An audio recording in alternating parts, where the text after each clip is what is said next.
Ce que nous avons vécu dans le ventre de notre mère ne reste jamais enfermé là. Cela s'inscrit en nous, dans notre propre corps, et ça nous façonne.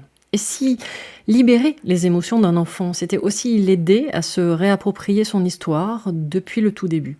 Aujourd'hui, j'ai la joie de recevoir Audrey May, kinésiologue et auteure. Elle a créé la méthode Raconte-moi mon histoire, une approche de libération émotionnelle à partir de l'histoire de vie de l'enfant dès la conception et même avant. C'est une méthode qu'elle a développée à partir de son propre vécu et qu'elle transmet aujourd'hui à travers des formations, des séances et un travail de fond sur les émotions précoces. Dans cet échange, on parle de son parcours, de sa vision et surtout de ce que cette méthode peut venir transformer dans le quotidien des enfants et de leurs parents. Je vous souhaite une très belle écoute avec beaucoup de clés de compréhension.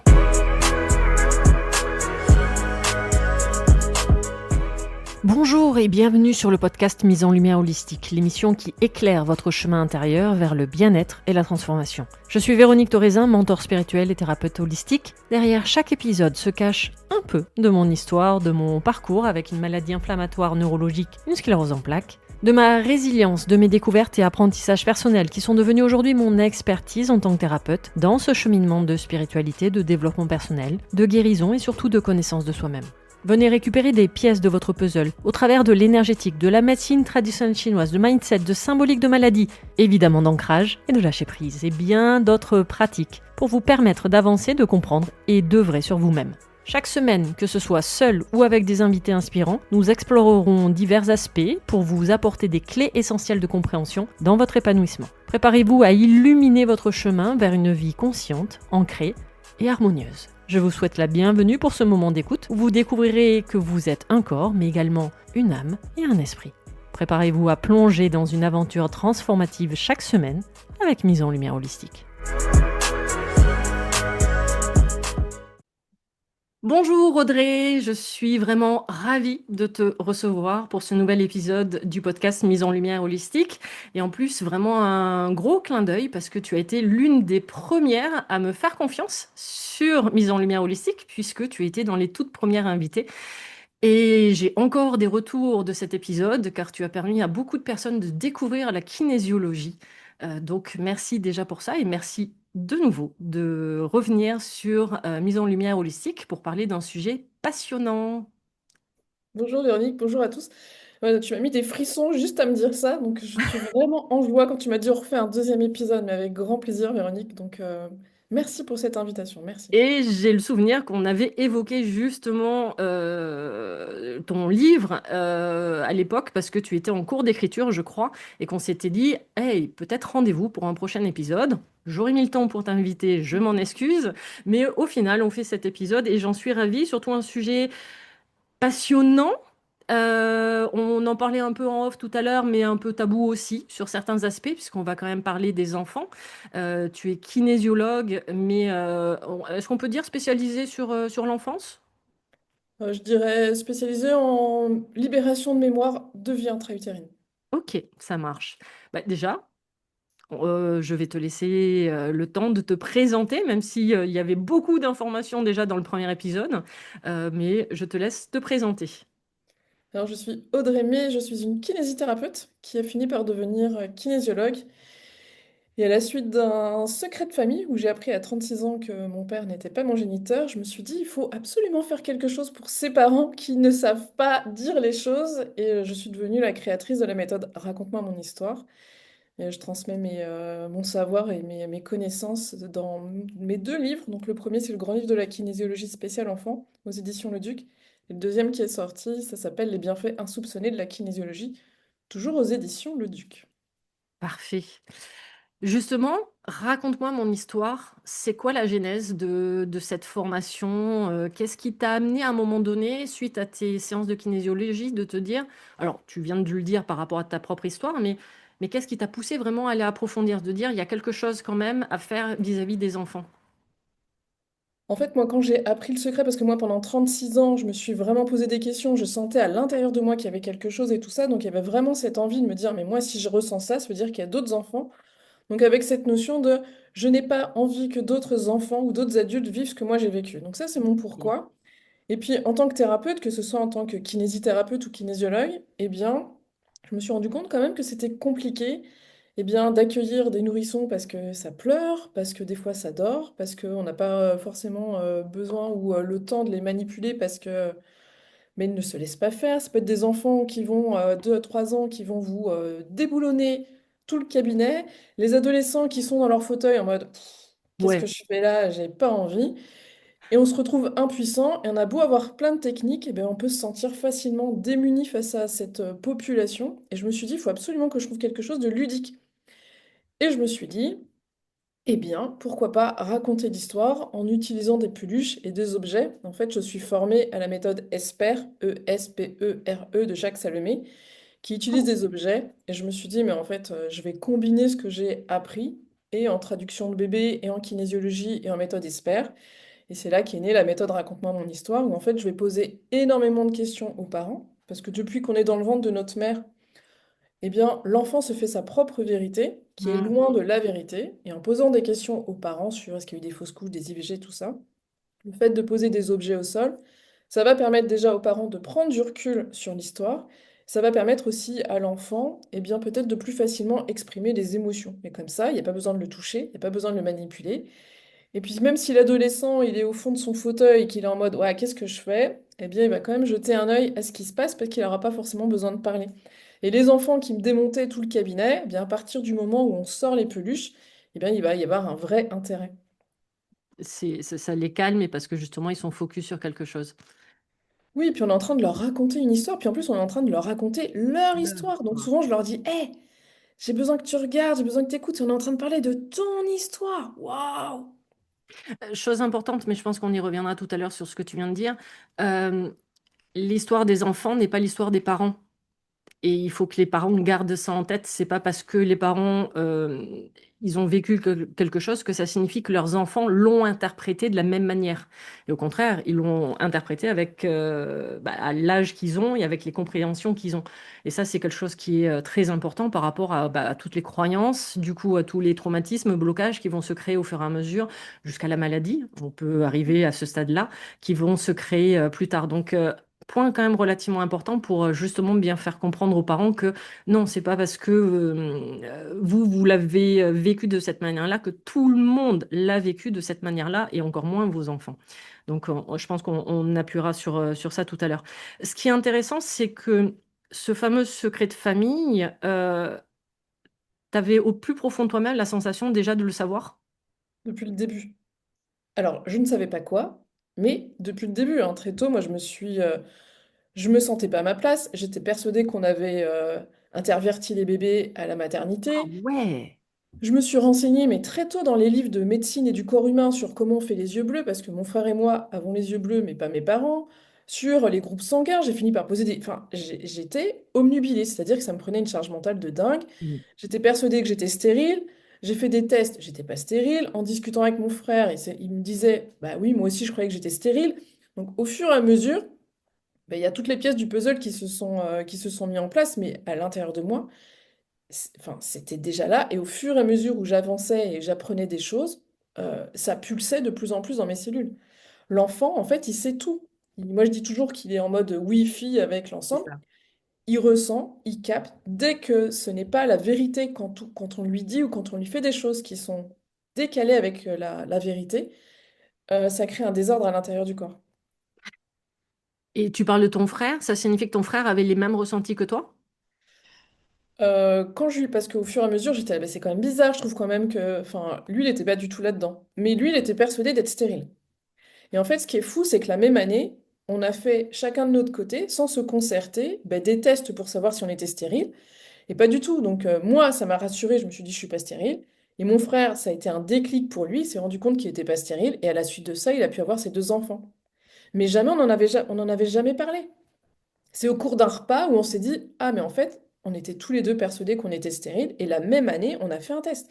Enfin, j'en ai encore des frissons alors que ça fait tellement d'années, mais c'est... Ouais. Mais ce qui est intéressant, voilà, c'est qu'au final, tu savais au plus profond de toi-même que effectivement, il y avait quelque chose entre guillemets, pardon, de l'expression qui clochait, enfin que c'était pas aligné justement. Tu l'as dit, tu te sentais pas à ta place, c'est-à-dire qu'effectivement, dans ce cas-là, tu dis bon, il y a quelque chose que je comprends pas, mais voilà. Bah, moi, je pourrais faire un peu le comparatif, alors pas sur l'histoire de je me sens pas à ma place, mais et c'est d'ailleurs une kinésiologue qui m'a permis de confirmer lors d'une séance. Moi, j'étais persuadée, enfin, je savais au plus profond de moi-même que j'allais déclencher une sclérose en plaques, puisque ma mère en a une, et j'ai toujours su depuis mon adolescence que j'allais en avoir une. Donc finalement, quand j'ai l'annonce de ma sclérose en plaques, comme je dis, bah, en fait, c'est une non-annonce pour moi. Parce que c'est comme si je le savais déjà. Et une séance de kinésiologie m'a permis même de trouver l'âge à laquelle j'ai trouvé les clés en fait pour débloquer le process en me disant, bah, quand je veux, en fait, en claquant des doigts, je déclenche une CEP, enfin une poussée. Donc c'est ça qui est super intéressant, c'est qu'on sait au plus profond de ces cellules finalement qu'il y a quelque chose quand même qui bloque, qui peut être bloquante. Et par rapport à ta propre histoire, quand tu as commencé justement en séance de kinésiologie à avoir des enfants, tu as commencé à faire un parallèle justement entre ton histoire et certaines histoires que pouvaient te raconter certains enfants. C'est comme ça qu'en fait tu as commencé à te dire, il y a peut-être quelque chose vis-à-vis des enfants, des choses à libérer. Non, c'est vraiment le je n'ai pas envie que d'autres enfants vivent ce que moi j'ai vécu parce qu'en fait, mais moi ça m'a pourri la vie en fait. Parce que ça me crée une charge mentale. euh, Puis toutes les pensées limitantes, c'est comme si tant que je ne connais pas la vérité, je ne peux pas avancer dans ma vie. Et Donc quand moi j'ai tu appris la vérité à 36 ans, le temps de digérer un petit peu. Bah, à 38 ans, je me suis dit bon bah c'est bon, je me sens prête pour avoir des enfants. Mais avant, c'était impossible. Enfin, et depuis que j'en parle, j'ai énormément de témoignages de personnes qui me disent, mais en fait, comme toi, Audrey, je sentais qu'il y avait quelque chose à l'intérieur de moi et j'ai fini par poser des questions et tout. En fait, à l'intérieur de nous, on sait. l'échange avec tes parents a été évident et ça a été libérateur pour toi? Est-ce que mon père est mon père? Il m'avait dit, mais bien sûr, Audrey, tu nous poses tout le temps plein de questions. Et en fait, à 36 ans, je suis allée voir mes parents et je leur ai dit, mais voilà, maintenant, est-ce que vous pouvez me dire la vérité? Et c'est mon père qui m'a dit, bah, en fait, je suis stérile. Il était pompier, donc c'était, ben, en fait, j'avais peur qu'on se moque de moi, j'avais peur de pas être considéré comme un homme et tout ça. Et je me suis dit, mais en fait, mes parents ont souffert pendant 36 ans, alors qu'en fait, c'était une histoire d'amour. Et cette méthode, elle est pour les enfants, mais elle est aussi pour tous les adultes, pour qui portent des choses en eux et qui sont persuadés que c'est mieux de ne pas dire la vérité. Enfin, avec le recul, enfin voilà, je vois bien que mes parents ont souffert toute leur vie, toute leur vie. Et ça aurait pu être tellement... Ah, je vais pleurer. Ça aurait pu tellement être évité si on les avait accompagnés. Mais voilà, à l'époque, on était en 79, les médecins ont dit, mais ça sert à rien de dire la vérité. Oui, et on n'avait pas les connaissances qu'on a aujourd'hui. Non, mais Et les outils aussi. voilà, donc c'est pour ça que je milite. C'est vraiment, quand je dis milite, c'est vraiment militer, c'est vraiment, mais parlez à vos enfants, dites les choses. Et souvent, on me dit, ah, mais Audrey, je vais pas parler à mon bébé ou je vais pas lui dire ça. L'enfant, il sait déjà. C'est Donc le tout. fait de poser des mots, ça va libérer tout le monde. Exactement, moi c'est ce que j'explique. Bon, après, voilà, on aura l'occasion, mais moi, il y a des choses qui se sont déclenchées dès l'accouchement de ma mère, hein. Voilà, des croyances que j'ai enregistrées, et à peine, j'ai même pas quelques jours, et de se dire, mais comment on peut enregistrer ça dès le départ? C'est ça qui est toujours incompréhensible, je pense, pour les parents, de se dire, mais non, c'est anodin. Bah non, en fait, c'est pas si anodin que ça. Qu'est-ce qui, justement, dans ta méthode, tu en parlais tout à l'heure, où tu t'es formé auprès de la méthode de Jacques Salomé, et à un moment donné, comment tu as justement eu l'idée de combiner ça et de dire, je vais approfondir ce sujet-là, et qu'est-ce que je vais mettre en place, justement, parce que toi, tu étais formé dans kinésiologie, et de te dire, mais comment je peux mixer tout ça et comment je peux venir accompagner ces enfants? Bah, j'ai aucune, j'en sais rien. Voilà, merci, cet épisode est fini. C'est-à-dire que, en fait, Ça s'est fait consciemment, naturellement. je n'arrive pas à te dire à quel moment. En fait, c'est comme si, à partir du moment où j'ai su la vérité, où je me suis dit, non, mais on y va, j'ai mon pourquoi, c'est comme si naturellement, la méthode s'était créée. Tu vois, il n'y a pas eu de. Ça s'est fait. Le plus naturellement possible. Ouais, ça n'a pas été calculé, en fait. C'est ça le truc. C'est que Ouais, c'est. c'est comme si c'était naturel, mais je le redis, hein, mon pourquoi, il était tellement fort. Ah, Enfin, il y tout avait à fait. vraiment cette envie que ça n'a pas été réfléchi, ça a été pensé avec mon cœur. C'est très pompeux, enfin, je sais pas, c'est pompeux de dire ça, mais en fait, c'est pas passé par la tête, quoi. Tu vois, c'est Non, l'élan du au cœur. contraire. C'est ça qui est encore plus beau.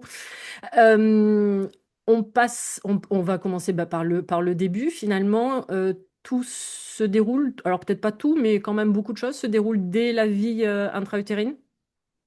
Pour moi, Voire la vie n'est qu'une ouais, pour moi, la vie n'est qu'une suite de répétitions. Donc tout ce qui se passe déjà dans les 9 mois avant la conception dans ouais. la vie de la mère et du père fait partie du programme génétique de l'enfant. Donc souvent on me dit, ah mais n'importe quoi, l'enfant il n'a pas existé.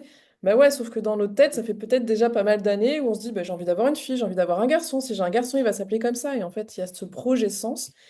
Et il y a Philippe Brébion dans son livre L'empreinte de naissance qui en parle. Donc et après, voilà, pour moi, c'est tout 100 grammes à ce moment-là, entre les 9 mois avant la conception, la grossesse, l'accouchement.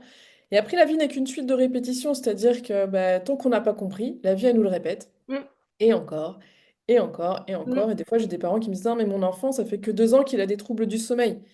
Ben oui, mais peut-être qu'il y a eu un élément déclencheur il y a 2 ans, mais en fait, l'origine, bah, elle était déjà peut-être en vie intra-utérine, et c'est souvent ce qui se passe. Donc, c'est pour ça que j'ai envie aussi de sensibiliser et les parents et les thérapeutes, parce que bien souvent, quand on va voir un thérapeute, le thérapeute va s'arrêter sur l'événement qu'on est en train de lui dire, c'est-à-dire bah, mon fils ne dort pas depuis 2 ans.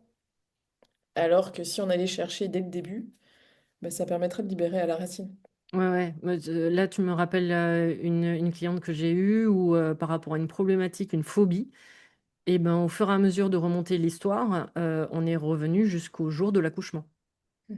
Alors que c'est une phobie qui n'a strictement rien à voir, enfin un truc totalement improbable, alors que finalement la genèse se situe au niveau de l'accouchement.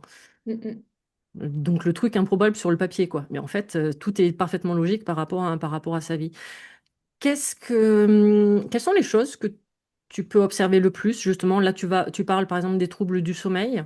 C'est la chose, si on devait le mettre en top un, pardon, ça fait ça fait presque, tu sais, je sais pas, marchandise, mais quels sont les troubles? Qu'est-ce qui peut alerter un parent, par exemple, de dire, waouh, là, j'ai besoin, enfin, l'enfant a besoin.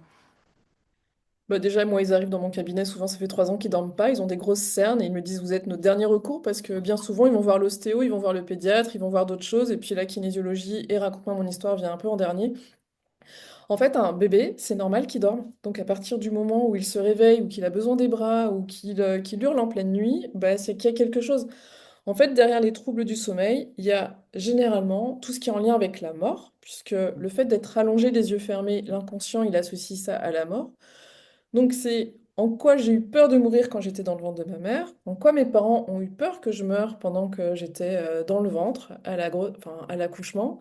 Ça peut être aussi la fin de quelque chose, la fin de l'allaitement, le fait de naître, on est dans la fin de quelque chose. Un enfant, il peut vouloir se dire, je me réveille la nuit pour prouver à mes parents que je suis bien vivant. Mais ça Oui. peut être aussi, je suis persuadée que je suis là pour prendre soin des émotions de ma mère ou de mon père et je vais me réveiller. Si ma mère, elle s'est sentie seule pendant toute sa grossesse, eh bien, je ne vais pas réussir à dormir parce que je vais me dire, il faut absolument que je tienne compagnie à maman. Oui, j'avais vu un partage que tu avais fait aussi une fois, que les parents avaient dit à l'aîné, c'est bien, il faut que tu t'occupes de ta petite sœur ou de ton petit frère. On compte sur toi. Et que du coup, bah, lui, il avait enregistré qu'il devait s'occuper de sa petite sœur ou son petit frère, mais même la nuit, quoi. C'est ça, complètement. Il me Donc, disait, je profite. Il était tout petit, il avait 7 8 ans. Il me fait, moi, je profite quand il fait la sieste. Mais t'as 7 8 ans, ce n'est pas... ce Et en n'est fait, pas ton souvent, il y a enfant. ça, on se dit, ah, mais t'es le grand, t'es l'aîné, tu dois t'occuper de ta sœur. Donc, en fait, on va donner un rôle à un enfant. Et moi, je suis toujours là en dire, non, non, c'est pas son rôle. Son rôle, à la limite, c'est de jouer avec son frère ou sa sœur. Exactement. Mais de le surveiller, de le protéger, non. On a parlé du sommeil. Quels troubles tu peux observer, par exemple, quand tu as des enfants qui viennent? Pipi au lit, Oui. énormément. Donc, souvent, on se retrouve aussi avec une insécurité. Il y a souvent la peur de la séparation, peur de la mort derrière tout ça. L'encoprésie, de plus en plus, avec des enfants qui ont des difficultés à faire caca. Et puis en fait, les Ah oui. médecins et les Ok. pédiatres mettent ces enfants sous laxatif depuis des années en disant c'est normal. Waouh. Donc non, ce n'est pas normal derrière un enfant qui ne veut pas faire caca. On est aussi sur la peur de la mort, parce que l'enfant, à chaque fois qu'il fait caca, il est persuadé que bah, c'est une partie de lui qui s'en va. Donc tout ce qui est en lien avec la mort, avec la séparation, avec la difficulté à lâcher prise. Et bien souvent, l'enfant somatise ce qui n'est pas exprimé par les parents. Mhm. Sachant que tout ce qui va être urine est en lien avec le rein et effectivement la peur en médecine chinoise et tout ce qui va être effectivement les excréments, ça va être aussi en lien par exemple avec le gros intestin puisque c'est la notion de lâcher prise, justement c'est ça qui nous permet d'expulser. Donc effectivement en médecine chinoise on peut retrouver des traits, enfin des Complètement. aspects qui peuvent s'y retrouver. Mais ça peut être aussi, ça je vois très souvent sur des femmes qui ont peur de faire caca à l'accouchement. Ah oui, Donc l'enfant, il va intégrer, l'enfant, il est censé naître, donc la mère, elle est censée accoucher de son enfant, donc faire lâcher. sortir quelque chose de son ventre, et elle est en mode, faut pas que je fasse caca, donc il y a une notion de, un, le caca, c'est pas bien, le caca, c'est la honte, ben, je suis censée sortir quelque chose, mais je le garde, et j'ai eu énormément d'enfants qui présentaient de l'encoprésie avec des mamans qui avaient eu peur de faire caca à l'accouchement. Super. Et plus tard ça déclenche une blessure d'humiliation. Ah, je referme la parenthèse. Exactement. Non, non, ça, enfin. Et en fait, la méthode raconte-moi mon histoire, on le dira peut-être plus tard, mais en fait, elle est valable pour tout le monde parce qu'on a tous été un bébé dans le ventre de notre mère. Oui, parce que là, on parle des enfants, mais évidemment, comme tu dis toujours, quand c'est les enfants qui viennent, enfin, les parents t'amènent les enfants, mais à la fin de la séance, tu as le réflexe de remercier l'enfant, de dire bah, merci d'être venu, mais aussi merci d'avoir amené tes parents, parce que la problématique est en reflet, en fait. Quand les enfants ont des problématiques, très souvent, pour pas dire dans 100% des cas, ils sont le reflet de leurs propres parents.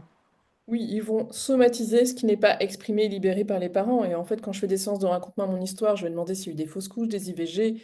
Et en fait, on se rend bien compte qu'il y a des émotions en disant. Souvent, je dis, est-ce que le deuil de cette IVG est fait? Oui, oui. Et la personne, elle fond en larmes, que ce soit la mère ou le père, et on se rend Ouais, compte que donc c'est pas fait. l'émotion n'a pas été libérée. Et en fait, l'enfant capte ça et peut somatiser, donc faire des troubles du sommeil, l'énurésie, l'encopresie, des RGO ou autre chose, parce qu'il exprime par son corps ce qui n'est pas exprimé et libéré par les parents. Et ça, je le vois dans quasiment chaque séance. Donc, chers parents, prenez soin de vos émotions et de vos blessures. Oui, ne pensez pas que aux enfants. Non, parce que souvent, enfin moi je le vois, hein, ça fait quand même plus de 20 ans que je suis thérapeute, et en fait on va emmener l'enfant de thérapeute en thérapeute. L'enfant il va intégrer qu'en fait c'est lui le problème, alors qu'en creusant un petit peu, ben, en fait il vient prendre soin de la peur que maman elle a que j'ai de mourir, ou si papa il se sent seul, ou s'il culpabilise d'être au travail et de pas passer de temps avec son enfant, eh bien cet enfant il va avoir des difficultés de sommeil, ou il va avoir des difficultés de séparation, parce que il va capter que papa il culpabilise d'aller au travail, donc lui il va vouloir récupérer du temps avec son père. Mhm. Et ce que tu disais tout à l'heure que tu as amené, c'est que il faut bien comprendre que ce qui va être vécu là, va être interprété différemment par les enfants. C'est-à-dire qu'il va y avoir un fait, un événement, mais qui va être interprété par les deux parents et qui va être interprété également par les enfants. Et même s'il y a par exemple plusieurs dans la fratrie, il va y avoir plusieurs interprétations totalement différentes. Complètement. Je parle souvent de cette maman qui stimule son bébé quand elle est enceinte, ce qui est normal pour une maman. Elle a besoin de savoir si son bébé est vivant. Le bébé, lui, il peut intégrer. Maman a besoin que je bouge pour lui montrer que je suis bien vivant. Donc, on va avoir des enfants qui vont être très remuants. Interactif. Il peut associer de maman à la peur que je meure. Donc, il va falloir que je lui prouve que je suis bien vivant. Donc, l'enfant, il va se réveiller tout le temps. Il va avoir des difficultés à se séparer. Souvent, j'ai des parents qui me disent, ah ben avec moi ça va, mais avec mon mari en fait par exemple il se réveille la nuit et si j'y vais il se passe rien, alors que si c'est mon mari qui y va, en fait mon bébé arrête de pleurer parce que l'enfant il a intégré qu'il devait rassurer son père. Ah, Et ça c'est hyper important parce que souvent donc la mère va dire, ah oui de toute façon moi ça change rien, il y en a que pour son père. Ben oui, mais en fait, cocotte, c'est que si toi tu y vas, ben en fait, ça va pas répondre aux besoins de l'enfant qui est je dois rassurer mon père. Alors que si c'est le père qui va et qui endort son enfant, c'est juste que l'enfant, il s'est dit, voilà, j'ai rassuré papa ou je passe du temps avec papa.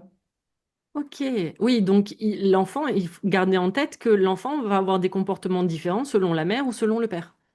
Complètement, si c'est la mère qui a toujours eu peur que son bébé il meure et que le père, lui, il est hyper confiant, ben, l'enfant, il va avoir plus de mal à se séparer de sa mère parce que en fait, lui, il est persuadé qu'il est là pour lui montrer qu'il est bien vivant. Donc, par exemple, si elle l'emmène à la crèche, il va pas vouloir. Si c'est le papa qui l'emmène à la crèche, ça va bien se passer. L'enfant, il peut se dire, si je suis loin de ma mère, comment je vais faire pour rassurer ma mère? Et l'enfant, il va jamais vouloir aller à la crèche. Oh, c'est dingue, là. Si c'est sa mère qui le dépose, par exemple. Oui, tout à fait. Donc, quand par exemple tu reçois une famille ou un enfant, comment ça se passe? C'est-à-dire que tu es avec les deux parents, tu prends l'enfant avec un des deux parents pour voir justement la différence quand c'est papa ou quand c'est maman, si je peux me permettre le problème. Alors s'il faut, c'est les deux, mais Non, en fait, idéal, donc obligatoirement, j'ai besoin de la maman, Ok. obligatoirement. Sauf si c'est un couple séparé, c'est le papa qui prend rendez-vous, je lui demande pas forcément de ramener son ex en séance, mais plutôt la maman obligatoire, et c'est encore mieux s'il y a les deux pères, les deux parents. Mhm. Pourquoi? Parce que bien souvent, j'ai eu des papas en séance, et quand je leur demandais, est-ce qu'il y a eu des fausses couches avant? Je sais pas. Est-ce que votre femme a eu peur de faire une fausse couche? Est-ce qu'il y a eu des petits saignements au début de grossesse? Je sais pas. Donc, je vais pas généraliser. Il y a des papas qui sont au top et qui ont bien pris conscience de tout ce qui se passait pendant la grossesse. Mais c'est vrai qu'idéalement, j'ai en priorité besoin de la maman. Et c'est encore mieux si elle le papa. Et tu discutes principalement avec l'enfant ou tu parles d'abord, avant tout, avec les parents pour dégrossir la problématique?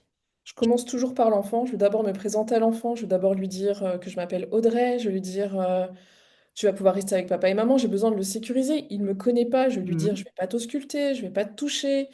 Je vais poser des questions à papa et maman. Si tu as besoin d'être dans leurs bras, tu peux. Je vais d'abord m'adresser à lui parce que c'est lui qui a rendez-vous avec moi. Ouais. Et s'il est en âge de parler, je vais lui dire, est-ce que tu sais pourquoi tu es là?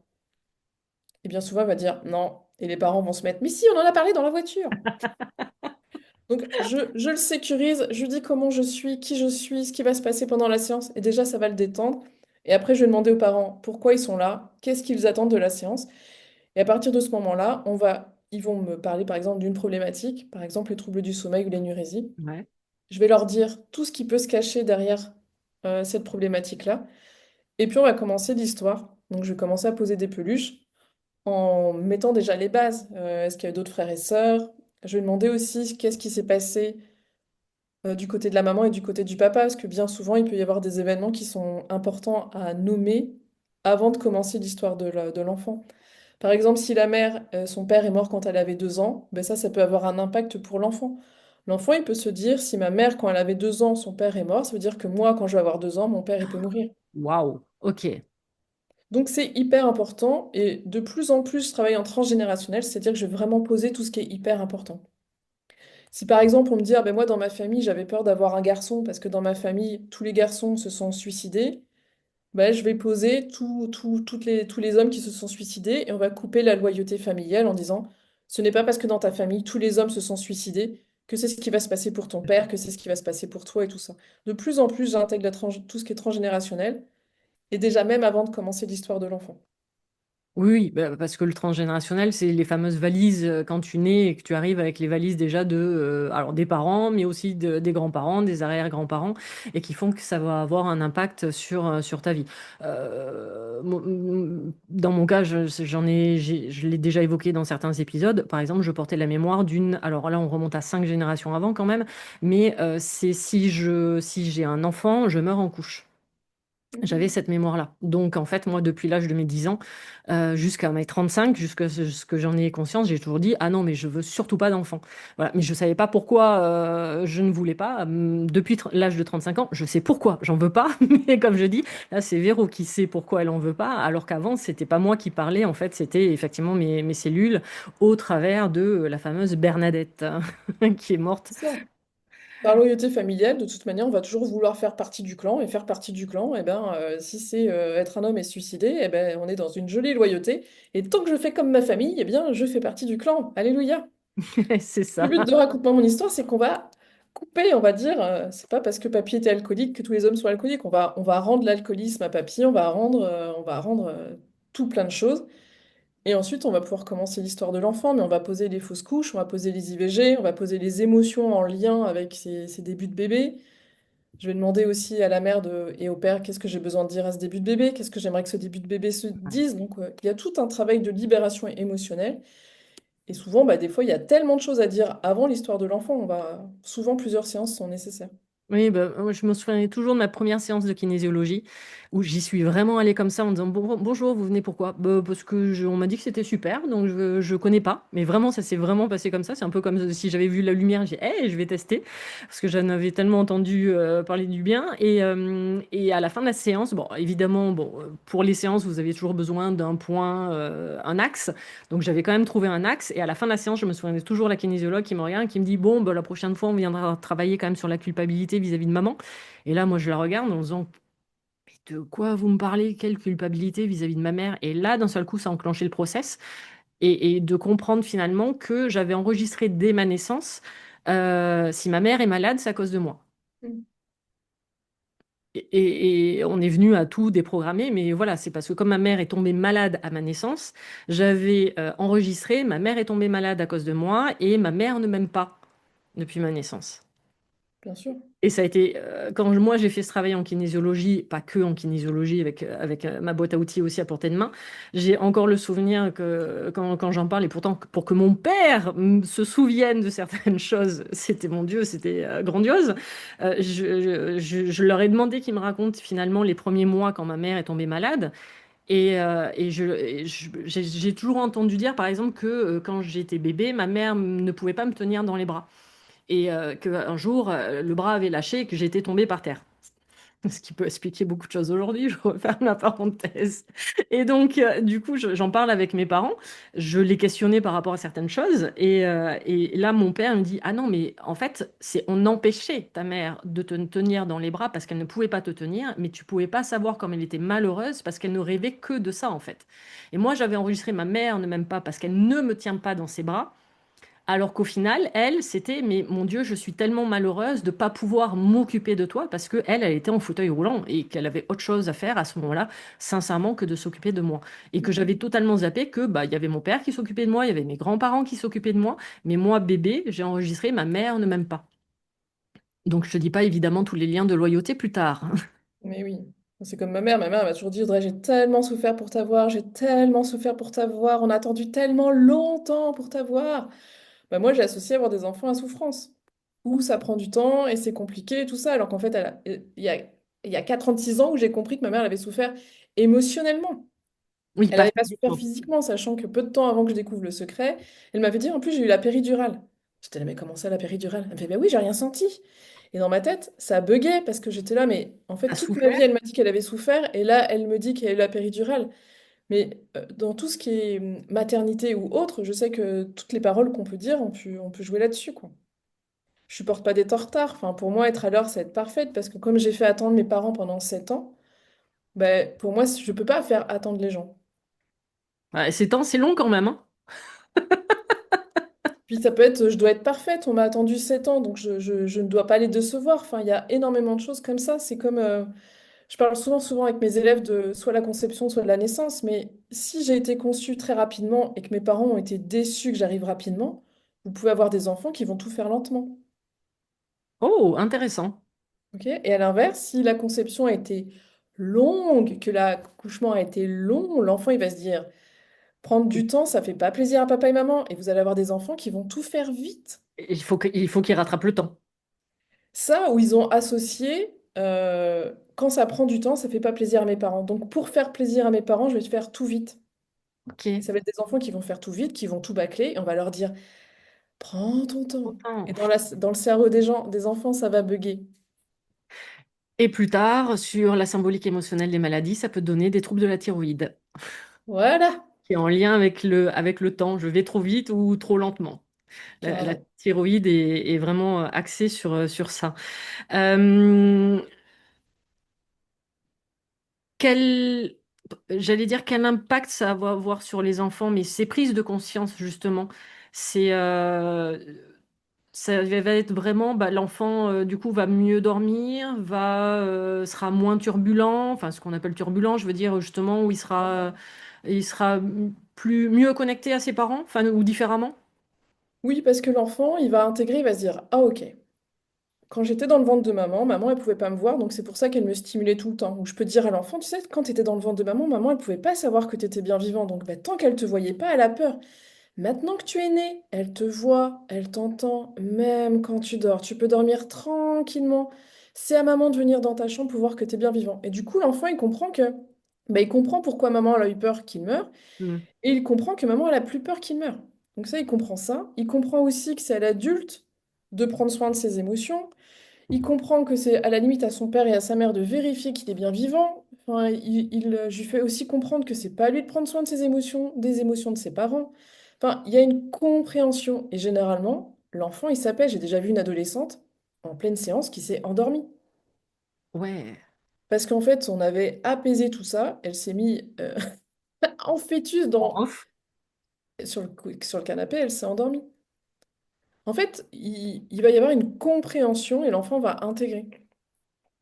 Une compréhension que l'histoire qu'ils se sont racontées n'est pas forcément la bonne version et surtout que ça leur appartient pas. Complètement. Donc, mais quand je dis à des enfants, ce n'est pas à toi de prendre soin des émotions de papa et de maman, ça les met en colère. L'enfant est persuadé qu'il est là pour prendre soin des émotions de ses parents, mais ça les met mais en colère, même que ce soit des nourrissons, des tout petits ou des plus grands, parce qu'avec cette notion de mais je vais faire quoi moi maintenant? Ouais, ok. Donc je vais redonner le rôle à l'enfant. Ben, un enfant, ça dort, ça mange, ça s'amuse, ça se fait des copains, ça se fait des copines, ça fait du sport, ça apprend. Ça, c'est le rôle de l'enfant. Mais ça peut prendre du temps qu'ils intègrent que ce n'est pas à eux de prendre soin des émotions de leurs parents. La question qui fâche, les parents, ils le prennent comment généralement? Ça dépend. Il Oui, y a ouais. des personnes qui se disent, parce que souvent quand je leur dis, donc je reviens souvent sur les troubles du sommeil ou l'énurisme et tout ce qui est en lien avec la mort, les parents vont me dire, oh non, il n'y a rien avec la mort, non, non, ça me dit rien.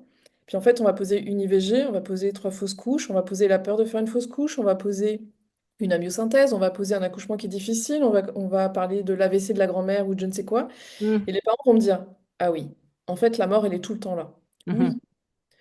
Donc, il va y avoir déjà une prise de conscience. Il va y avoir aussi une libération parce qu'ils vont se rendre compte qu'il y avait des émotions qui étaient bloquées, qui n'avaient pas encore assez conscience. J'ai oublié la question. Et puis quand je leur dis que c'est bien, ce serait bien de prendre soin de vos émotions, donc il y a ceux qui en ont conscience et qui se disent OK, et il y en a d'autres qui vont se fermer et qui vont se dire mais moi je suis venu là pour mon enfant, je suis pas venu pour moi. Parce qu'à mon avis, ça vient appuyer sur ce qu'on appelle la culpabilité, qui est ben, si elle me dit ça, c'est que j'ai fait quelque chose de mal, c'est que je n'aurais pas dû faire autrement. Ça vient appuyer sur des blessures, donc je peux avoir des personnes qui peuvent peut-être se sentir vexées ou ça vient réveiller trop de choses. Donc souvent je dis aux parents, vous avez fait au mieux que vous pouviez, si vous aviez pu faire autrement, vous le feriez autrement. Il n'y a aucune personne, à part les malades, qui se disent, ah je vais faire ça, ça va bien pourrir la vie de mon enfant. Oui, on est bien d'accord. Chaque parent fait avec les moyens qu'ils ont et les connaissances qu'ils ont à l'instant T. Clairement, c'est souvent ce que je dis à mes élèves ou même à mes clients, c'est la culpabilité, c'est être coupable. Être coupable, c'est vouloir consciemment du mal à quelqu'un. Donc je vais demander à cette mère ou à ce père, est-ce que vous vouliez consciemment faire du mal à votre bébé? Non. Non. Donc vous n'êtes pas coupable. Si vous n'êtes pas coupable, il n'y a pas de culpabilité. Donc, chers parents ou chères personnes, à chaque fois que vous culpabilisez, demandez-vous, est-ce que consciemment, je voulais faire du mal à cette personne? Et surtout de garder en tête que par rapport à l'événement, il va y avoir une multitude d'interprétations. Complètement. Moi, je Et c'est prends pas toujours parce que je stimule mon bébé dans le ventre que ça va faire un enfant hyperactif, remuant ou qui a des problèmes de sommeil. En fait, pour moi, on arrive dans le ventre avec des problématiques à travailler en tant qu'être humain, mais ça, on est plus dans la spiritualité. Et de toute façon, vous pourriez avoir deux mêmes grossesses, vous auriez deux enfants complètement différents. exactement. Et vraiment, moi, c'est ce que je répète toujours parce que des fois, j'ai des parents qui me disent, ah non, mais moi, avec les enfants, je fais absolument l'inverse de ce que j'ai eu comme éducation. Je fais, bah, ça tombe bien. Je dis, de toute façon, tu es en train de déclencher de nouvelles blessures. Donc, et c'est le process, en fait. C'est, tu peux faire tout ce que tu veux. C'est le jeu de cette terre. Il doit y avoir, on doit se construire sur ces blessures pour après les déconstruire, ce qui est ridicule, mais c'est le jeu. Donc, quoi qu'on fasse, de toute façon, on va créer des blessures. Et même si on pense, ou si le parent est persuadé d'avoir fait de son mieux, mais c'est qu'il a fait de son mieux. Mais après, il n'est pas forcément responsable de comment son enfant va l'interpréter et comment il va le vivre plus tard. Moi, je prends toujours cet exemple de style, par exemple, une remise de diplôme où tu as l'enfant qui est sur la scène. Alors, on est plus le côté américain pour ça, du coup, mais que tu as le parent qui est dans la salle super content, qui va montrer sa joie que son enfant a son diplôme, et puis l'enfant sur la scène en disant, ah non, mais tais-toi, mais tu me fais honte. Et pourtant, c'est le même événement. et deux interprétations totalement différentes. Et que le parent ne comprendra jamais que son enfant lui en veuille parce qu'il va dire, mais quand même, j'étais super fier de toi, j'étais super content. Alors que l'enfant, lui, il leur dit, bah non, en fait, justement, on a vu que toi, on a entendu que toi, tu m'as fait honte. Donc, c'est toujours garder en tête il y a un événement et il va y avoir une multitude d'interprétations, même au travers de différentes fratries. Complètement. J'avais une cliente qui était venue parce qu'en fait, elle n'arrivait pas. Elle me dit, Audrey, j'ai toujours besoin de l'approbation des autres. Donc c'était en kinésiologie. Et en final, on revient à sa naissance. Et en fait, à sa naissance, elle me dit, ah, mais tout le monde m'a dit que la naissance s'était bien passée. Et du coup, je lui ai demandé de fermer les yeux. Elle s'est mise en auto-hypnose. Et en fait, elle avait très mal vécu sa naissance. Pour elle, ça avait été compliqué, ça avait été douloureux et tout ça. Mais comme tout le monde avait dit, la naissance s'est bien passée, c'est comme si ben, on n'avait pas pris en compte ce qu'elle ressentait. Du coup, cette petite fille s'était dit, tout ce que je dis, tout ce que je ressens, tout ce que je peux vivre dans mon corps n'a pas de valeur parce que les autres savent mieux que moi. Et ça donnait une personne qui avait toujours besoin de l'approbation des autres. Ok. Donc on a redonné le pouvoir à cette petite fille de se dire, oui, ça a été compliqué, oui, ça a été douloureux, oui, j'ai vécu ça et tout ça pour qu'elle se réapproprie ses émotions et ce qu'elle ressentait. Mhm. Oui, comme quand par rapport à un événement, quand tu as un adulte qui peut minimiser en disant oh, ça va, c'est juste une araignée, enfin, tu vois, un truc comme ça, quoi. Alors que ça peut être une énorme frayeur parce que pour l'enfant, bah, il n'a pas la même vision, il n'a pas la même taille de l'araignée. C'est d'un seul coup, elle est beaucoup plus grosse que toi quand tu es adulte, quoi. Complètement. Hier, je me promenais et il y avait un enfant qui était en poussette et qui était là, mais j'ai mal et j'ai mal. Et la mère lui dit, mais non, t'as mal, t'as rien, je vais te couper une jambe, tu verras ce que c'est que d'avoir mal. Waouh! Pardon. Euh, Et j'étais là, c'est dit. Mais J'aurais tellement envie d'aller voir ces personnes-là, mais en fait, tu te couper une et dans ma tête, jambe. je me disais, mais c'est comme si tu souffres parce que tu as vécu un gros chagrin d'amour et que tu disais à ta meilleure amie, oh, je souffre tellement, il m'a quitté, je souffre, et que ta amie te disait, mais je vais te planter un couteau dans le cœur, tu vas voir ce que c'est que de souffrir. Enfin, on se permettrait pas de dire ça à un adulte, mais on se le permet avec les enfants. Ah ouais, et puis c'est violent. Enfin, après, l'ancrage va en prendre un coup quand même si on lui coupe une jambe. Voilà, je referme la parenthèse. Tu me donnes et après, ça fait un enfant qui va boiter toute sa vie. Et il ne saura même pas pourquoi. Voilà, merci maman. Bref. Pourquoi il te tient à cœur justement de former, parce que tu as ta clientèle, tu as les enfants, puisque tu es kinésiologue depuis 20 ans. Tu l'as dit effectivement que tu voulais pas que les enfants vivent ce que toi tu as vécu, donc tu as créé ta propre formation. Raconte-moi une histoire. Quel type de personnes viennent vers toi, par exemple? Est-ce que c'est que des kinésiologues? Alors Ou en fait, à la base, c'est que je n'étais pas du tout prête à Enfin, moi, j'ai écrit ma méthode, j'étais contente, sauf que je me suis retrouvée à avoir un an de délai dans mon agenda parce que toutes les crèches et les pédiatres m'envoyaient du monde parce que en une ou plusieurs séances, j'arrivais à faire dormir les enfants. Donc à partir du moment où on fait dormir les enfants, on a tout le monde. tu étais Dieu? Voilà, et en fait, j'ai fini par faire des crises d'angoisse en ouvrant mon agenda ou en ouvrant mon téléphone parce que je me retrouvais à dire non à ces parents qui étaient désœuvrés. Et je me suis dit, il faut absolument que je transmette cette méthode à d'autres professionnels. Et c'est comme ça qu'est née la formation consultant en émotion. Et la méthode, elle s'appelle bien Raconte-moi mon Mon histoire. histoire. Et je forme toutes les personnes, tous les thérapeutes qui ont des enfants en séance, donc les kinésiologues, mais aussi les ostéos, les orthophonistes, les kinésithérapeutes. J'ai pas mal d'EduxP, les doulas, les sages-femmes. Oh, c'est bien que tout le monde s'ouvre à ça, je trouve. Oui, parce qu'il nous manque, quand on est thérapeute, tout ce qui est vie intra-utérine et comment prendre soin et s'occuper des enfants. Souvent, on se sent démuni face aux enfants. On n'a pas les connaissances. Et bien souvent, les thérapeutes me disent, mais en fait, oui, j'ai plein de techniques, mais dès que les enfants ont moins de 6 7 ans, je sais pas faire. Je sais pas comment poser un cadre, je sais pas comment me positionner, je sais pas quoi dire, quoi faire. Enfin, c'est comme si en tout cas, la plupart des thérapeutes que je forme ont cette peur face à l'enfant ou face aux parents. Je me sens démunie, je n'ai pas assez d'outils. Parce que ça manque dans les formations en général. Par exemple, si tu prends toi ton cas en kinésiologie, le sujet est abordé ou pas du tout? Rapidement. On nous dit, vous faites le test musculaire sur le parent. En gros, en kinésiologie, on utilise le test musculaire pour interroger la mémoire cellulaire. Quand l'enfant il est trop petit, on ne peut pas le faire sur l'enfant. Donc on va le faire en transfert, c'est-à-dire qu'on va prendre le bras du parent et on va faire le test musculaire sur le parent. D'accord. Et en fait, moi, je me sentais pas à l'aise de faire ça. J'étais pas, même si je sais que ça fonctionne, j'étais pas à l'aise avec ça.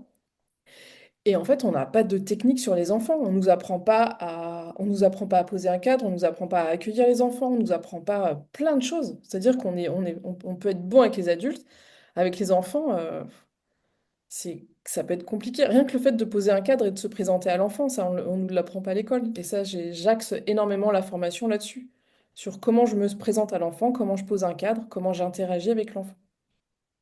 Bah, déjà pour le rassurer, Mm, mm. chose que peut-être justement ses parents dans ce cadre-là ne sont pas capables de faire dans certains cas. Complètement. Et c'est comment se positionner aussi face au regard des parents. Enfin, moi, je sais que dans mes premières années, j'aimais bien mettre les parents dans la salle d'attente. Parce que je me sentais une petite fille où j'avais peur d'être jugée par les parents, donc ça m'arrangeait. Hop!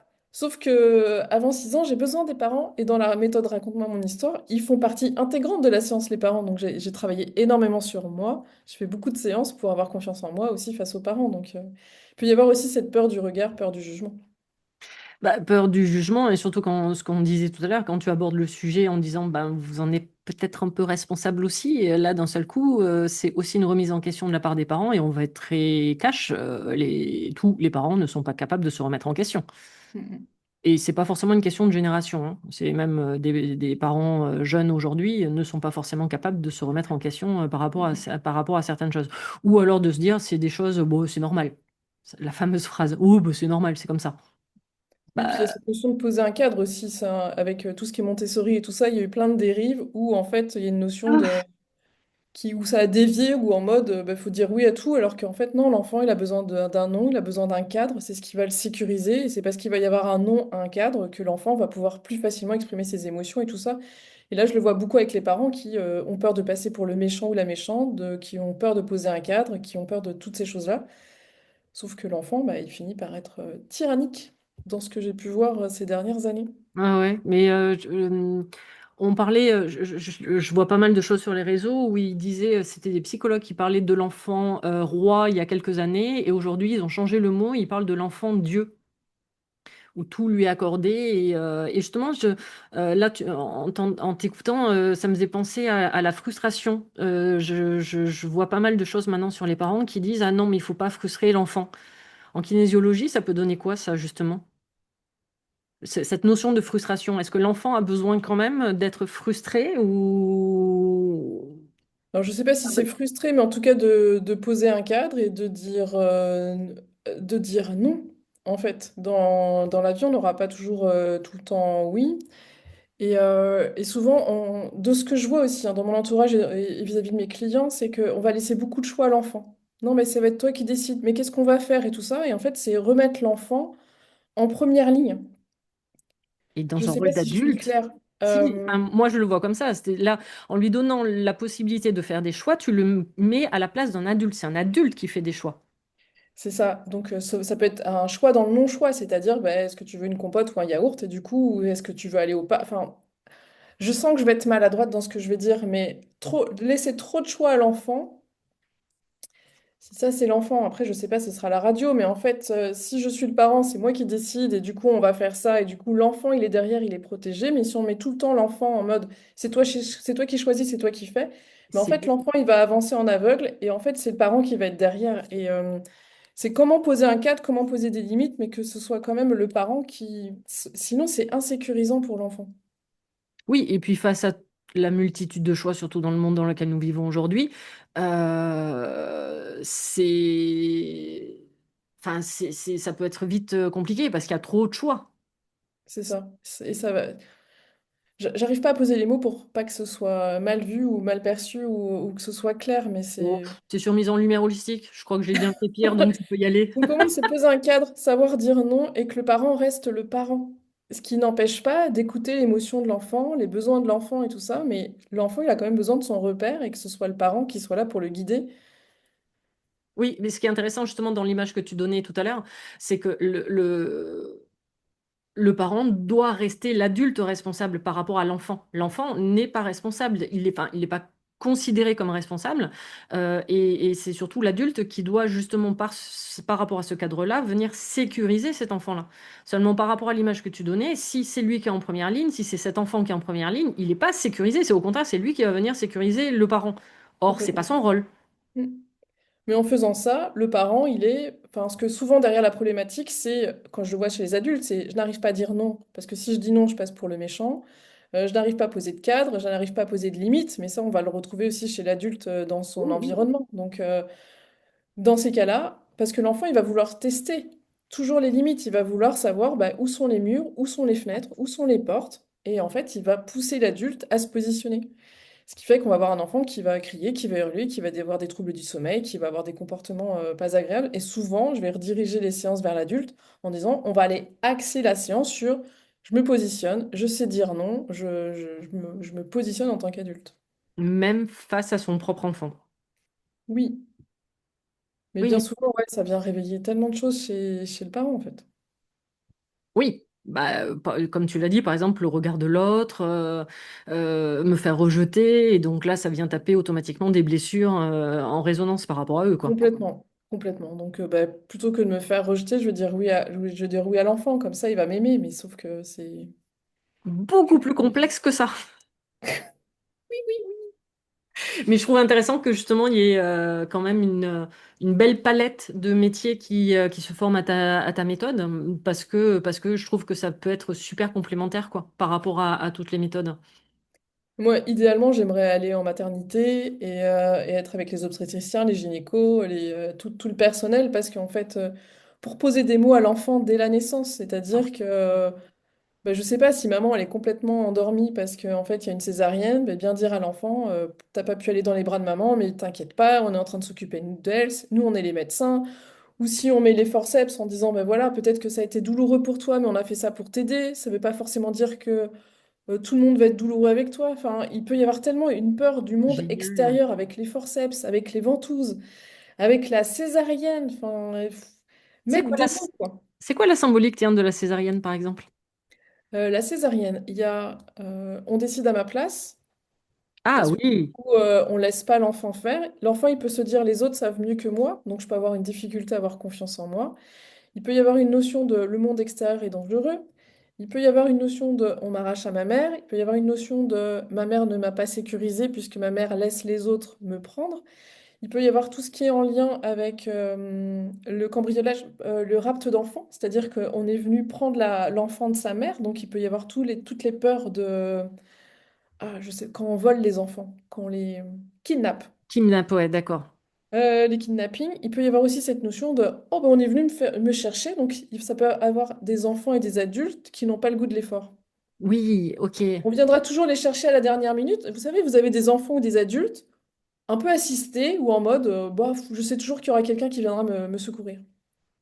Ah ouais, effectivement. Et du coup, à l'inverse, il peut y avoir cette notion de comme on m'a pas laissé le choix, je vais toujours choisir. Donc, on va avoir des enfants qui vont dire c'est moi qui choisis, c'est moi qui fais. Vous allez avoir des personnes qui, parce qu'on les a aidés, ils vont vouloir faire tout tout seul. Donc, vous allez avoir des enfants qui vont dire non, moi tout toute seule. Ou alors des gens, une fois adultes, qui sont entrepreneurs, dirigeants ou autres, qui vont vouloir prouver à la terre entière qu'ils peuvent faire tout tout seuls et qui ont du mal à déléguer, par Ça exemple. va aller jusque-là. Enfin, tout est possible, Oui, oui. sachant que le ventre représente symboliquement l'utérus, enfin, le ventre représente la maison, la voiture, tout ce qui est en lien avec le ventre. Ben, on peut avoir des peurs en voiture, des peurs dans la maison, Dans la maison. les cambriolages, les tocs. Quand je vérifie tout le temps que mes portes dans ma maison sont bien fermées ou que le gaz est bien fermé, c'est qu'à mon avis, quand j'étais dans le ventre de ma mère, j'ai eu peur de mourir. Ok. Mais effectivement, cette notion de la maison, moi je le dis toujours, déjà, notre corps, c'est notre véhicule terrestre, mais c'est là où on est censé se sentir en sécurité. Et que la maison, alors on l'avait vu même en feng shui avec Charlotte à l'époque, que notre maison, enfin notre maison, c'est un peu comme si c'était, bah, c'est la protection de notre corps. Donc Mhm. si déjà quand il y a des personnes, moi je le vois quand elles ne se sentent bien que dans leur maison, c'est de se poser la question, est-ce que déjà toi tu te sens en sécurité dans ton corps? Et très souvent, la réponse est non, en fait. C'est-à-dire qu'elles ont besoin de cet élément extérieur, c'est-à-dire leur maison ou leur appartement, pour se sentir en sécurité, parce que tout simplement, dans leur propre corps, elles se sentent en totale insécurité. Complètement. Et je reviens sur la césarienne parce que j'ai énormément d'enfants qui se font harceler ou qui sont harceleurs. Mais si je suis dans le ventre de ma mère et qu'en fait on vient ouvrir le ventre et qu'on vient me prendre, ça veut dire on respecte pas mon rythme, on respecte pas mon corps, on respecte pas mes limites. Et il peut y avoir cette notion de c'est normal qu'on me harcèle, c'est normal qu'on vienne dans mon corps, c'est normal qu'on vienne pas respecter ma bulle et tout ça. Parce qu'on Donc est pour venu me moi, je chercher. suis la personne qui est harcelée, soit parce que j'ai vécu ça, je vais être le harceleur. Waouh, ok. Donc, Hein, je pourrais en parler des heures et des heures ah et ouais, des ouais, heures. non, mais oui, non, mais c'est ça qui est passionnant, c'est de dire un simple, alors, j'allais dire un simple événement, parce que on est d'accord qu'une césarienne aujourd'hui, c'est commun, d'accord, hein, c'est pas quelque chose d'exceptionnel, mais juste un simple événement comme ça peut avoir d'énormes conséquences sur la vie enfant et adolescent et adulte même, parce que ce qui est super intéressant, ce que tu disais tout à l'heure par rapport à ça, c'est que même, par exemple, quelqu'un qui est chef d'entreprise, les conséquences que ça peut avoir. Et moi, je dis toujours, on ne peut pas séparer sa vie perso, sa vie pro, sa vie amoureuse. Tout est en lien, en fait, déjà depuis notre enfance, de tout ce qu'on a vécu depuis notre enfance, et même intra-utérine, comme tu l'as dit tout à l'heure. Et que si, par exemple, tu as un certain comportement en tant que chef d'entreprise, oui, mais ou alors si tu n'as pas confiance, mais c'est pas en tant que chef d'entreprise que tu n'as pas confiance. C'est qu'il y a quelque chose depuis ton enfance où tu n'as pas confiance. C'est la personne que tu es qui n'a pas confiance, ou il y a un événement qui a fait que tu as perdu cette confiance-là. Complètement, mais le truc, c'est que si je suis pas désirée, ou que je suis désirée, mais que je suis une fille, mais qu'on attendait un garçon, bah, il va y avoir cette notion de je peux pas être aimée pour qui je suis, donc déjà, j'ai pas confiance en moi. Si j'ai été déclenchée, on m'a pas laissé le choix, ça veut dire que les autres savent mieux que moi. Après, il y a eu forceps ou ventouse ou césarienne, les autres savent mieux que moi. Et déjà, l'enfant est même pas né, il a déjà pas confiance en lui.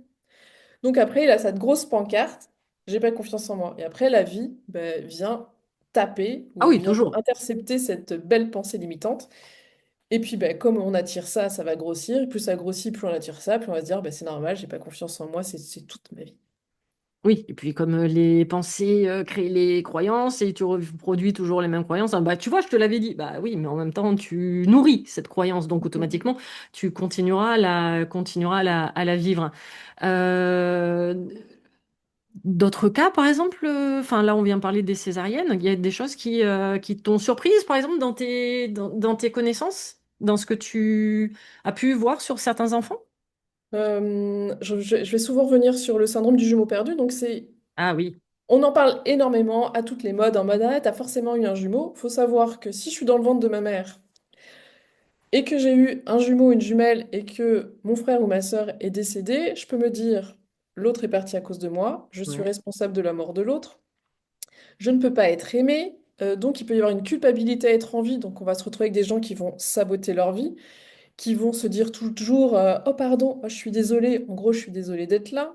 Il peut y avoir cette notion de je me sens pas complète, parce que quand on est dans le oui, ventre de notre mère, on peut se dire bah, si on est deux, on est complet, mais sauf que l'autre il est parti, donc on va chercher la toute moitié. sa vie à compléter. C'est comme ça qu'on se retrouve avec des dépendances affectives, c'est comme ça qu'on se retrouve. Souvent, vous allez avoir des enfants qui vont avoir qu'un copain ou qu'une copine à l'école en mode fusion. C'est que, à mon avis, ils recherchent à être deux avec les addictions, la nourriture. Et pourquoi je vous dis ça? Parce que je le vois beaucoup dans les dépendances affectives ou dans ces enfants qui ont des troubles du sommeil ou avec des copains imaginaires et des choses comme ça. Donc pour moi, c'est hyper important. Les chiffres sont pas d'accord, ça va de 10% à 20% à plus des grossesses où au début de grossesse, on est deux. J'en ai parlé justement dans un épisode récemment avec Anne-Chantal Junot où on est venu à parler de ça et où même je lui ai apporté une notion que moi je connais parce que c'est ma vie personnelle sur les jumeaux cellulaires. Parce que moi c'est mon cas, c'est-à-dire que je suis arrivée dans les 9 mois précédents. Ma mère a fait une fausse couche avant et moi je suis arrivée en fait dans les 9 mois où le bébé aurait dû être là. Euh, les chiffres, moi j'avais lu que officiellement, effectivement, il y a jusqu'à 40% de grossesse gémellaire, mais il n'y en a que 10% qui arrivent à terme. Pourquoi? Parce que bah, justement, très souvent au début, les femmes ne savent pas qu'il y a deux fœtus et que quand il y a des saignements et qu'on va vérifier, oh ben non, c'est bon, le fœtus est toujours là. Oui, un, mais le deuxième est malheureusement parti. Et que par contre, du point de vue cellulaire, les grossesses pouvaient arriver jusqu'à 80%. Donc c'est vraiment, et tu vois, ce qui est très intéressant, par exemple, en médecine chinoise, quand tu vas voir le thérapeute pour la première fois, il va poser des questions. Au début, il y a toujours un questionnement, et dans les questions, surtout quand ça ne peut que concerner les femmes, mais c'est combien avez-vous d'enfants et combien avez-vous eu de fausses couches ou d'IVG? Parce que du point de vue mémoire cellulaire, c'est considéré comme une grossesse. C'est-à-dire que si tu as eu deux enfants et deux fausses couches, la médecine chinoise va considérer que tu as eu 4 enfants. Complètement. Et c'est hyper important. Et dans la méthode Raconte-moi mon histoire, on va vraiment poser dans le cercle familial, c'est-à-dire on va poser le père, la mère, et je vais poser les IVG, les fausses couches, dans l'ordre auquel c'est arrivé, parce qu'en fait, je peux être l'aîné, mais peut-être que je suis pas l'aîné, parce qu'avant moi, il y en a eu deux ou trois, et du coup, ça change tout. Parce que si toute ma vie, on me dit que je suis la première, mais qu'au final, je suis pas la première, je suis la troisième, je peux me battre toute ma vie pour être la première.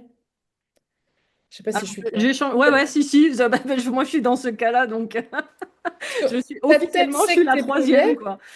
donc tu vas vouloir te dire, mais non, je suis première, sauf que dans la réalité, tu es la numéro 3 et tu vas te battre toute ta vie pour être la première, et tu vas te dire, mais je comprends pas, j'arrive jamais à être la première, ou c'est dur d'être la première. Oui, parce que tes cellules, elles sont au courant que t'es pas la première. Ouais, ouais, bah, je confirme, j'ai jamais été la première, hein. Et je peux le culpabiliser d'être en vie, c'est-à-dire que si les deux autres avaient été là, peut-être que je ne serais pas là, donc on va se retrouver avec des gens qui vont s'excuser tout le temps, qui vont s'interdire de boire de l'eau, par exemple. L'eau, c'est la vie, donc si les personnes qui nous écoutent ne boivent pas d'eau, c'est intéressant de se dire, bah, peut-être que je m'interdis de vivre ou je culpabilise d'être en vie. Oui, sachant en plus que du point de vue énergétique, l'eau est en lien avec le chakra sacré, donc la zone de l'utérus, justement, puisqu'on a quand même, moi Mhm. je tiens à rappeler, pardon, mais on a vécu 9 mois quand même dans le ventre de notre mère, dans de l'eau. Alors oui, du liquide amniotique, mais ça reste de l'eau. Et moi je le dis toujours, d'ailleurs, les personnes qui ont une problématique de rapport avec l'eau, j'aime pas l'eau, boire ou même me baigner, me doucher ou juste aller nager, c'est qu'il y a une problématique depuis la naissance avec justement cette relation maternelle. Complètement. En fait, si je suis dans le ventre de ma mère et que je baigne dans le liquide, mais qu'avant moi, il y a eu des fausses couches, des IVG, ou qu'il y a eu une amyosynthèse, ou qu'il y a eu je ne sais quoi, l'enfant et puis l'adulte va associer l'eau à la mort. Il va pas vouloir ni boire, ni se baigner, ni quoi que ce soit.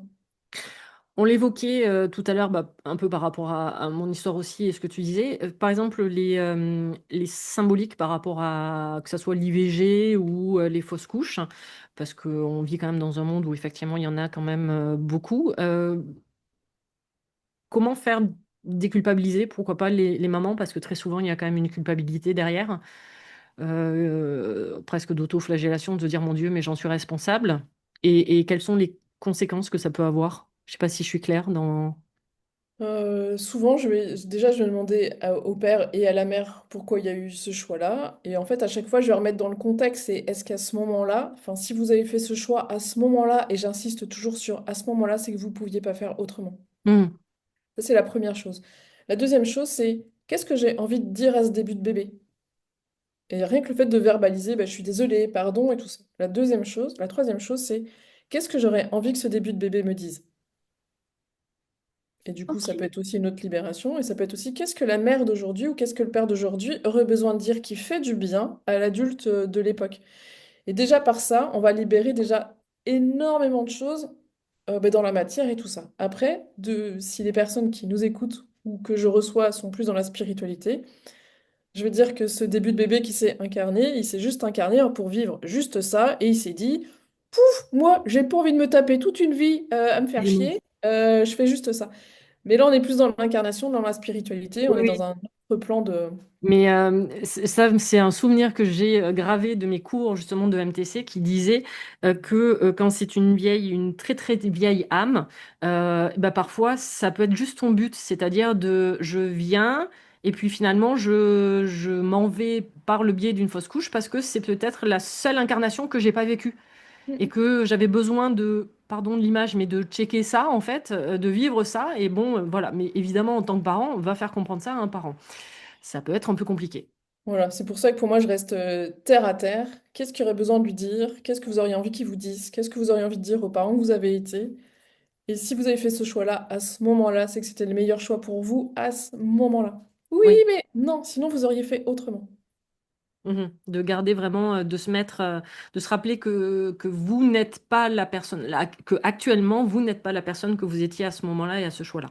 Complètement. Et souvent, je dis que ce soit lui ou un autre bébé, vous auriez eu la même décision. Donc en fait, ça n'a rien à voir avec l'embryon, c'est en lien avec la situation.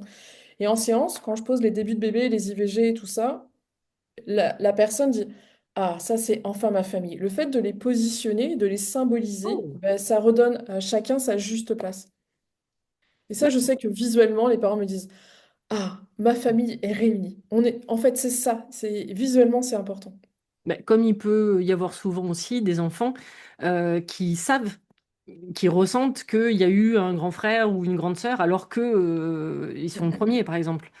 mm, Ils vont dessiner deux frères alors en disant mais non, t'en as qu'un. Si, si, j'en ai deux. Et mm, mm. finalement, ils savent au plus profond d'eux-mêmes qu'il y a eu une fausse couche ou un IVG, quoi.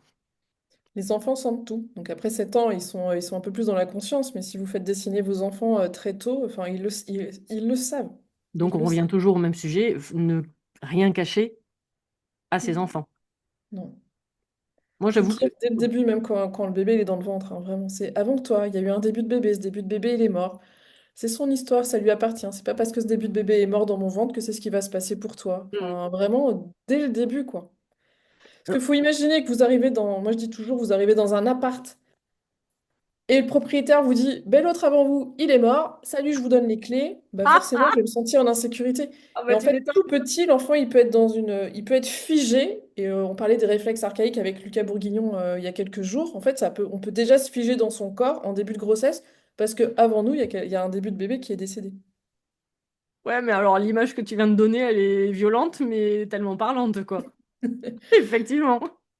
Désolée pour ceux qui nous écoutent, mais Non, non, c'est mais important et ça permet de mieux comprendre ce que tout à vit fait. l'enfant, quoi. Non, non, mais tout à fait. Bah là, au moins, comme ça, c'est effectivement quand on te donne les clés, fais oui, alors je vais peut-être réfléchir finalement. Parce que ça C'est va comme les créer. mamans qui ont des contractions rapidement dans la grossesse qui me disent, ah ben je comprends pas et tout ça. Ok, est-ce qu'avant vous, il y a eu des fausses couches? Est-ce qu'avant vous, il y a eu des IVG? Est-ce qu'avant vous, il y a eu une IMG? Oui, mais bien souvent, l'enfant, il se dit, pop, pop, pop, il y a eu une fausse couche à 4 mois de grossesse. Ben, peut-être qu'il va y avoir des contractions avant les 4 mois. Les contractions, c'est quand l'enfant il est persuadé qu'il va... C'est quand l'enfant est prêt à sortir. Peut-être que lui, il est en train de se dire, pop, pop, pop, avant les 4 mois, il faut que je sorte. Et la mère va avoir des contractions. C'est juste que l'enfant, il a besoin de sortir parce qu'il a senti qu'il y avait un danger dans le ventre de sa mère. Hmm.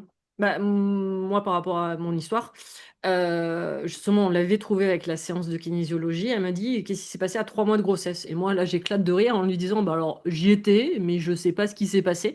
Et c'est en discutant avec les parents, et là, les deux en même temps, en me disant, bah, t'es la seule à avoir passé le cap des 3 mois. Et là, je me dis, ok, je comprends beaucoup de choses sur moi. C'est, je m'accroche, il faut que je tienne, il faut que je résiste, parce que moi, je dois passer et il faut que je sois forte qui va créer effectivement plus tard plein de... Bon, une cèpe accessoirement, mais des détails, quoi. Je reviens parce que ça, c'est important sur je dois m'accrocher. Quand on est enceinte, on peut se dire à son bébé, accroche-toi, accroche-toi.